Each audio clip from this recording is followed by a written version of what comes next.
ضرور کا ضرور اللہ تعالیٰ ان کو اچھی زندگی عطا فرمائے۔ ہمارے اندر بچپن سے ہی اعمال کا شوق ہونا، ہمارے اندر بچپن سے ہی دین کا جذبہ رہنا، ہمارے اندر بچپن سے ہی اعمال کی طرف رغبت رہنا۔ اگر کوئی طالب علم بچپن سے ہی اللہ کی ذات سے ڈرتا ہے، اللہ کی خشیت اور معرفت کو پہچاننے کی کوشش کرتا ہے، حاصل کرنے کی کوشش کرتا ہے، اللہ کا خوف دل میں رکھتا ہے،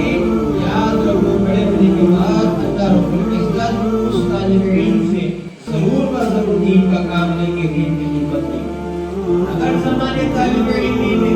غفلت کے ساتھ کام لیے، اللہ کے ساتھ غفلت، دین کے ساتھ غفلت، یاد رکھو آپ فارغ ہونے کے بعد عابد بن جائیں گے، عالم بھی بن جائیں گے، لیکن آپ کا علم نہیں بنے گا، آپ کا علم کام والا نہیں ہوگا۔ کام والا علم جب